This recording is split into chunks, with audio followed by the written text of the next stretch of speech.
stone fireplace, which let out some interesting information and was a happy place for Colby students to be in a short 4-mile walk from the campus.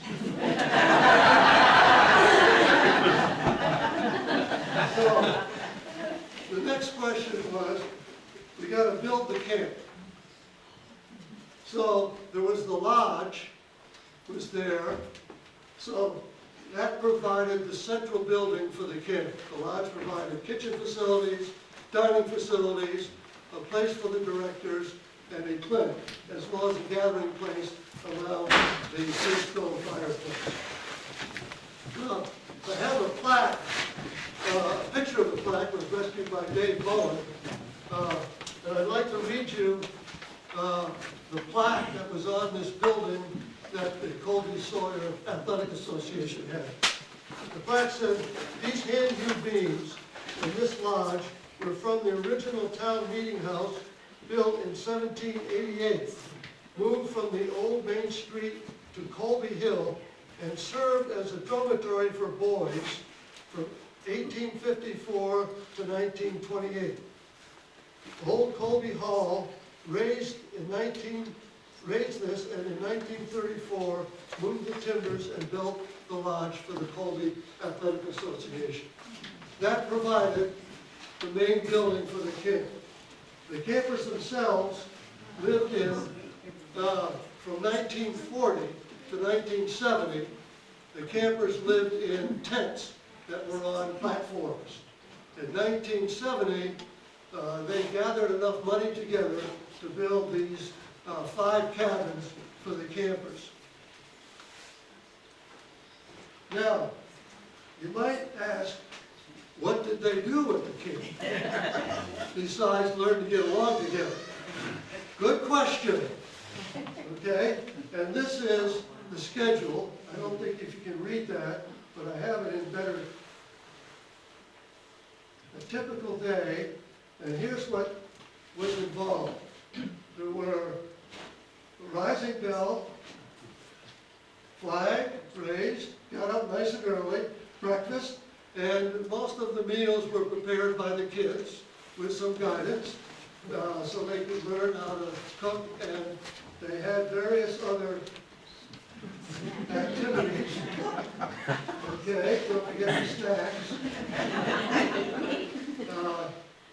Second activity periods. The activity periods included swimming, boating, also arts and crafts and painting, as well as each group had to do a part of maintenance for the camp itself. So they had to do the table setting, the dishwashing, and these activities rotated so that every girl in the camp had a chance to learn activities which were twofold. One, they wanted the girls to feel part of the camp, and two, they thought these girls could learn skills that might be useful in later life. So, that's the schedule, and it ended at okay. So next, we have a little idea of who the girls actually were. There were certain requirements for admission to this camp. None of the campers paid anything to go to the camp. So one requirement was they had to be from humble origins. They had to be between the ages of 8 and 12. They had to be different races, different religions, different ethnic groups. And of course, early on in 1940, when they started, there was a huge refugee problem in Europe, so that most of the campers were former refugees that had been, for one reason or another, moved out of Europe. And a couple of the stories of the girls themselves. Here's one girl, Catherine, moved through France and Spain, had to leave Austria when Hitler took over, and her father died in a concentration camp. Her mother taught in Portugal. Her brother escaped to England. And you can see, again, these are the campers.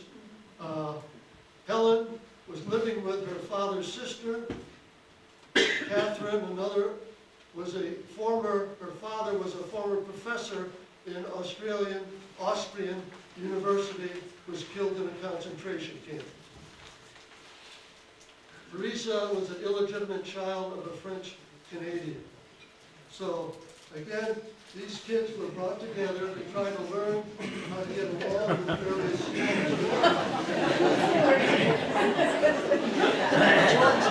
fairly close contact.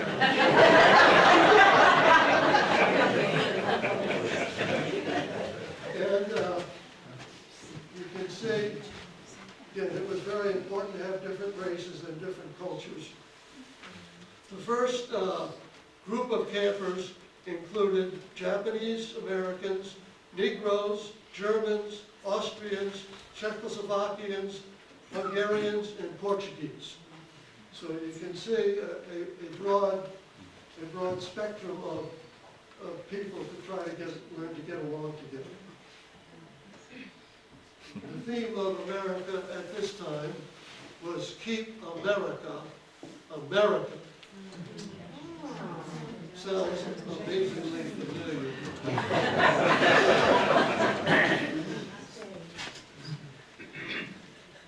So these are the variety of kids that were at the camp. Now, what happened to the camp? Finances were always a problem. There was a lot of enthusiasm to start with in 1940 to serve refugees and different groups of people. And originally, the directors received no remuneration at all until 1956. The counselors, who were Colby Junior students, not only didn't receive any remuneration, but for the first 8 years they had to pay $30 to be counselors at the camp to cover their food costs. Now, as you can imagine, after a period of time, finances were difficult, and the original enthusiasm for this concept of camp began to diminish, and the Colby needed money.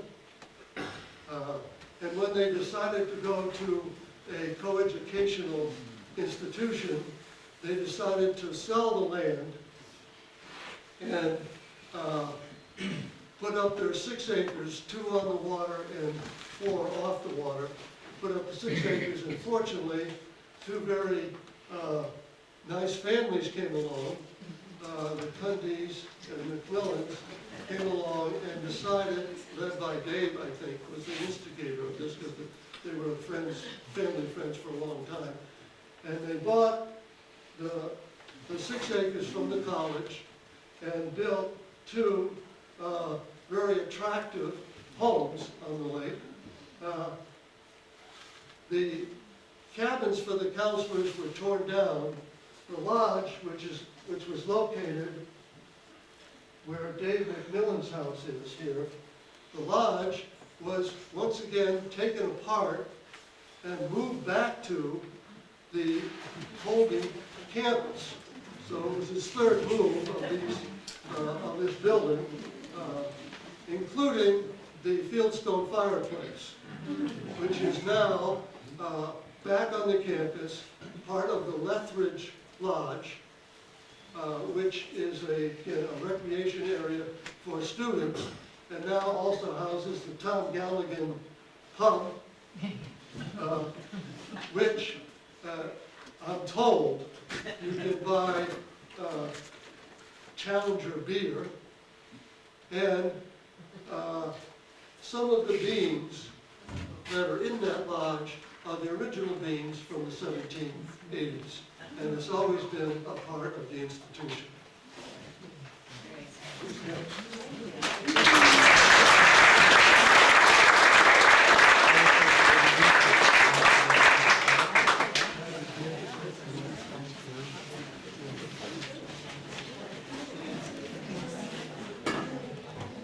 I've been asked to talk about Colby Point.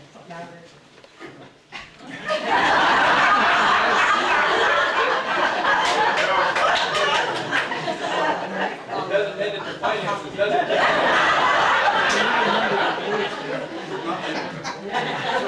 What can I say? What can I say about Colby Point? It's such a dominant feature of Little Sunapee Lake that I think the point speaks for itself. What is it? Over here.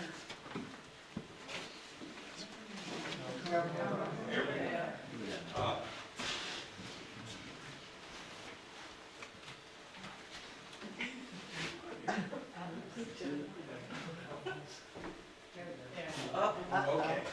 It is the most dominant. Got it?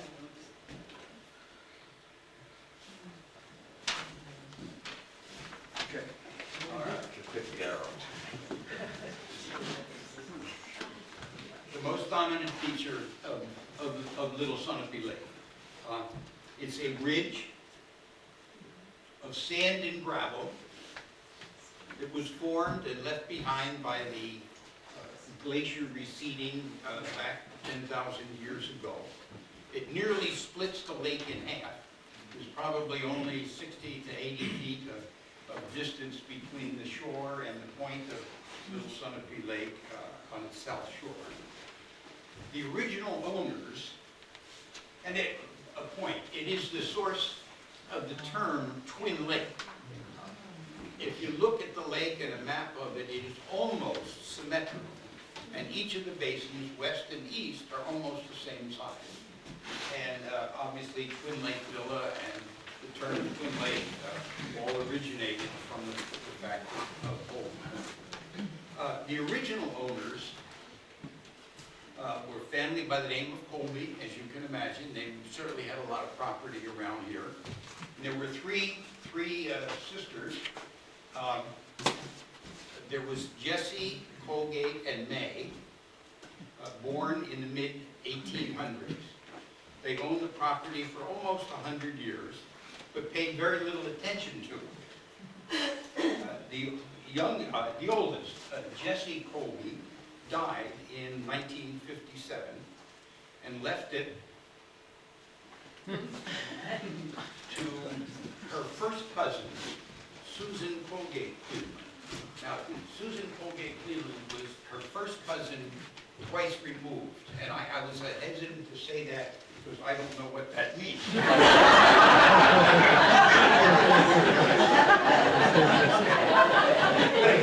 That property was a significant problem for the Cleveland family, at least for Susan Colgate Cleveland. It became an attractive nuisance. There were camping parties. There were beach parties on the beach. There was quite a bit of drinking, a lot of debris left around. In about 1958, Susan Cleveland offered the property to the state of New Hampshire as a recreation area free of charge. They turned it down. So she gave it to her two sons, James and Newcomb Cleveland.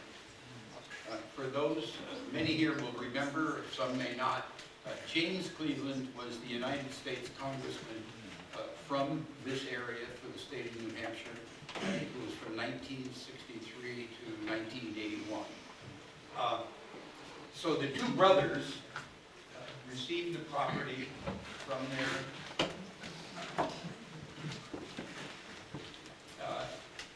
received the property in '57 from their mother. There was a difference of opinion between the two of them. Newcomb wanted to subdivide the property and to sell it off for development. James Cleveland didn't like that idea, and he thought the property should be preserved. And he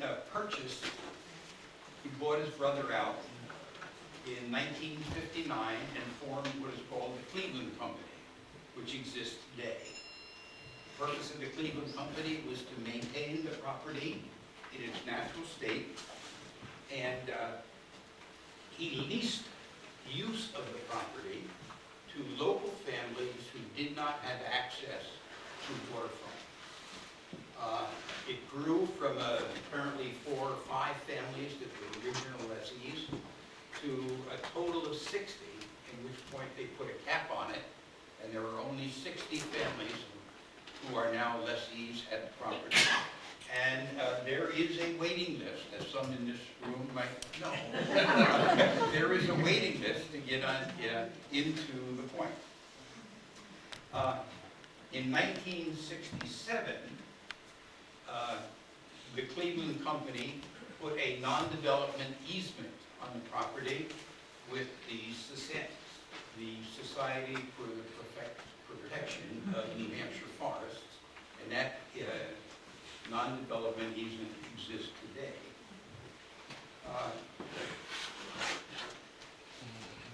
But Colby Point became a point of contention.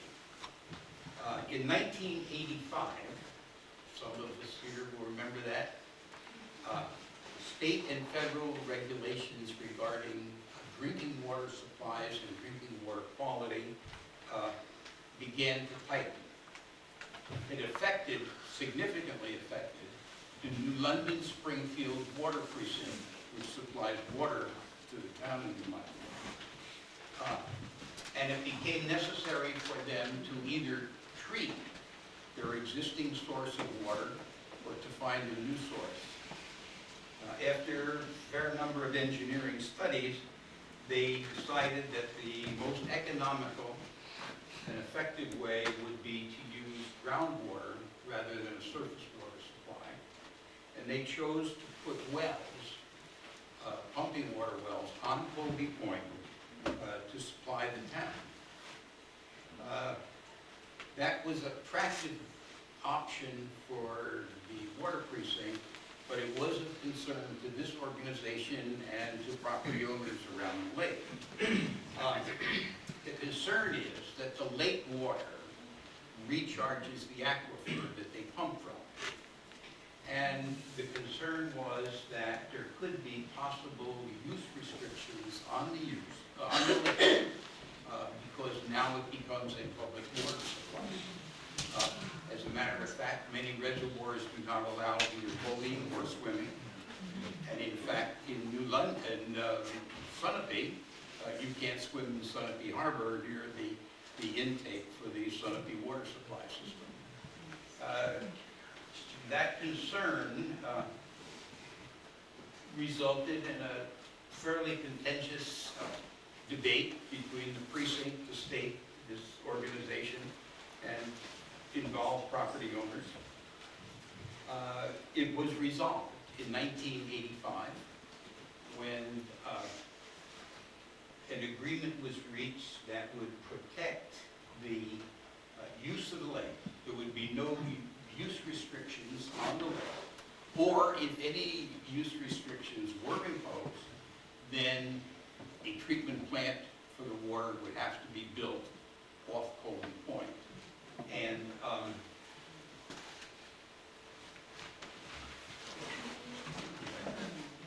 the wells were installed in 1985 when that agreement was reached. 1995 when that agreement was reached. They have worked satisfactory. There's 5 wells on the lake, on the point, and they are supplying the water to the town of New London. We may have a picture, I believe. Okay, there is the beach at Colby Point that is leased out to the 60 families.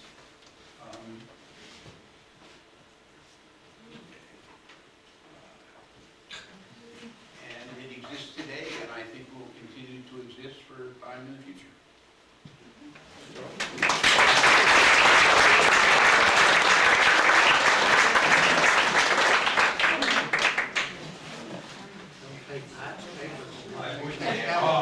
You know what would happen?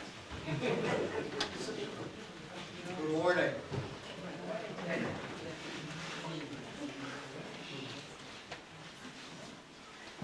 Our historical tour of the lake now takes us to the eastern shore, where the Bucklin Boathouse and Bucklin beach erosion. In the early 1900s, if you were to travel along Little Sunapee Road, this is what you would be traveling.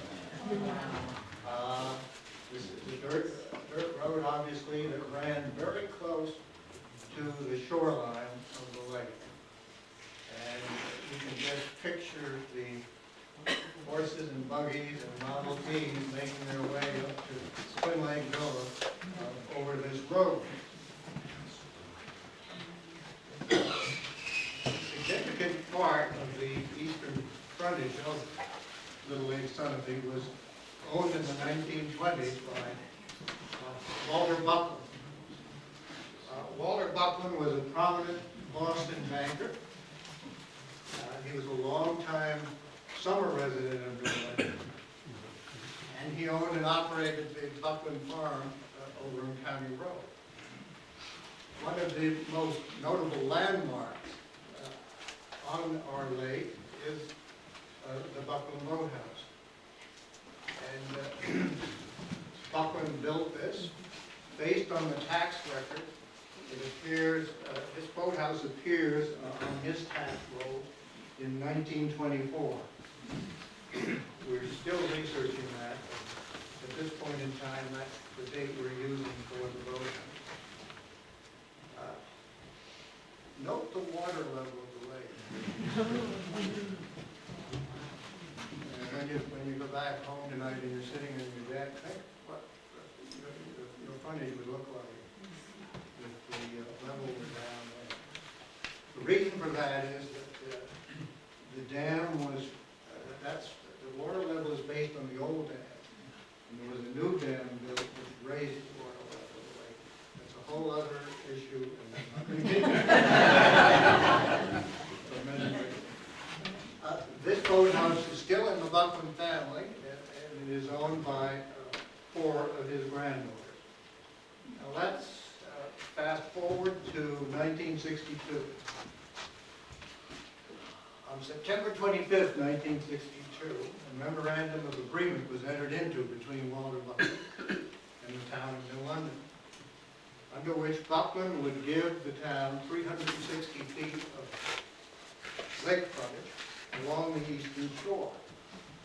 The memorandum recites that for several years it was evident that the town needed a beach owned and operated by the town and conveniently located for its citizens. After discussions with Bucklin, it was mutually agreed that the frontage he owned was suitable. A substantial contributing factor to this decision was the fact that the State Highway Commission had filed a plan to straighten Little Sunapee Road, where it ran very closely to Bucklin's shoreline.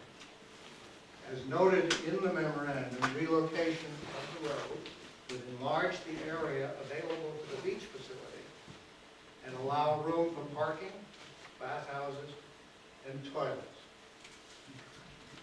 Here is a picture of the old Little Sunapee Road as it ran right along the edge of the shoreline. And this is the new construction that is taking place. This next picture shows you a much better picture of exactly what is going on here. And you can see the area between the old road and the new road, which became available for the development of the Bucklin Beach.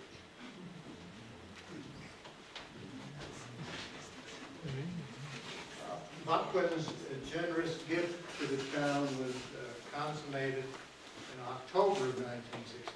The memorandum was signed in September. The deal was consummated in October. Things could have done a lot faster. The relocation of the road was completed in 1963.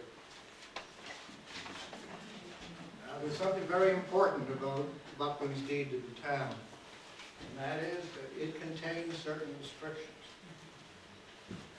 Keep in mind the location of his boathouse in relationship to the beach as we review some of these restrictions. that's a picture taken today of the beach. First of all, the property is to be used and maintained as a town bathing beach.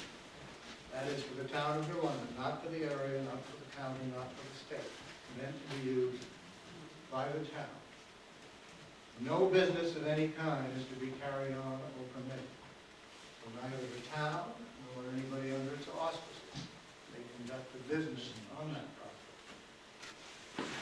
property. The buildings, he had a architectural requirement in here that the buildings be of colonial design, in keeping with the architecture and history of the town, not detrimental to the neighborhood, and you could only erect bathhouses.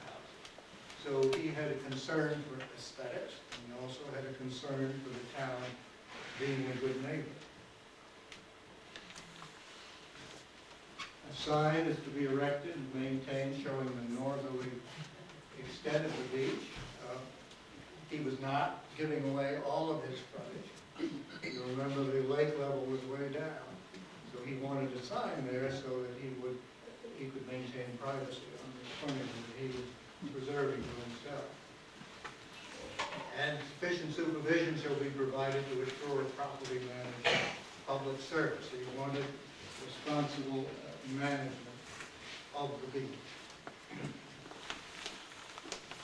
Now you might ask, how are these conditions enforced? Well, first of all, the town has an obligation to comply with them. Secondly, we as an association should be aware of them, so that when uses are proposed that we think may be contrary to any of these provisions, we can be heard on them. And thirdly, should enforcement actually become necessary, then that would be done by referring the matter to the Director of Charitable Trust in the New Hampshire Attorney General's office, since this deed creates in effect a charitable trust. So the Attorney General would review the matter to determine if compliance is being had. This is the bathhouse that was constructed, but we're all familiar with it. Within the last several years, the town refurbished the bathrooms, the roof, and painted it. I leave it up to you as to whether or not that meets the requirement of colonial design. I think it's at least a tip of the hat.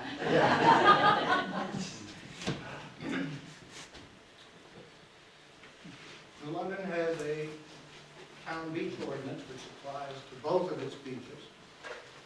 And this is taken directly from the ordinance that the beaches shall be for the exclusive use of New London residents and taxpayers and their guests. And that appropriately reflects the condition in Bucklin's deed. At the northerly end of the beach is an historical marker that was dedicated in 1977 on Old Home Day. And it commemorates the history of the lake, and it is an excellent summary of our lake history, much of which you've heard today. So I won't go through that. I do want to mention the Native Americans that are mentioned here. They did camp and fish on the shores of Little Lake Sunapee. And Myra Lord, in her History of New London, mentions that an Indian gouge, which is a tool for woodworking, was plowed up on the easterly shore of Little Sunapee in the 1800s. Also, during the relocation of Little Sunapee Road, at least one arrowhead was found during that construction. So